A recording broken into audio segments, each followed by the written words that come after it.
GPA ৫ পেয়েছে মোহনা, বাড়িতে কান্নার রোল।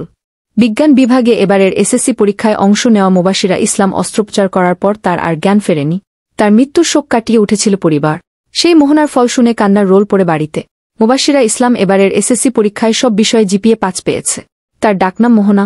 সে এবার নটিকা মাধ্যমিক বিদ্যালয় থেকে বিজ্ঞান বিভাগ নিয়ে এসএসসি পরীক্ষা দিয়েছিল। মুবাশিরার বাড়ি রাজশাহীর বাঘা উপজেলার নটিকা গ্রামে। তার বাবা মহিরুল ইসলাম একজন স্কুল শিক্ষক। পরিবার সূত্রে জানা যায়, মুবাশিরা ইসলামের জিবে নিচে ছোট্ট সিস্ট হয়েছিল। সেটাই অস্ত্রোপচার করে অপসারণ করার জন্য রাজশাহী নগরের আল আমিন নামের একটি বেসরকারি হাসপাতালে ভর্তি করেছিলেন মা বাবা। গত ২০ মার্চ সন্ধ্যার আগে মুবাশিরার অস্ত্রোপচার সম্পন্ন হয়। এরপর চেতনা ফিরে পায়, কথা বলে। এরপর একজন নার্স এসে একটি ইনজেকশন দেয়।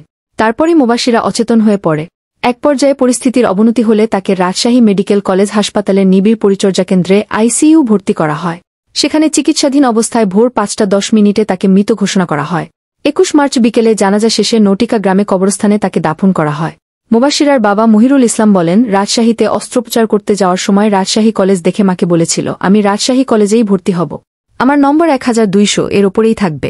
তার কয়েক ঘণ্টার মধ্যে জিবে নিচে ছোট্ট একটি সিস্ট অস্ত্রোপচারে মুবাশিরার মৃত্যু হয়। পরীক্ষার ফল প্রকাশিত হওয়ার পর তার মা বিলাপ করছিলেন আর বলছিলেন, আমার মেয়ে কলেজ দেখেই গেল, নম্বরও ১২০০ এর বেশিই পেল, কিন্তু কলেজে ভর্তি হওয়া হল না। গত ১ মাস ২২ দিনে মুবাশিরার বাড়িতে কান্না থেমেছিল।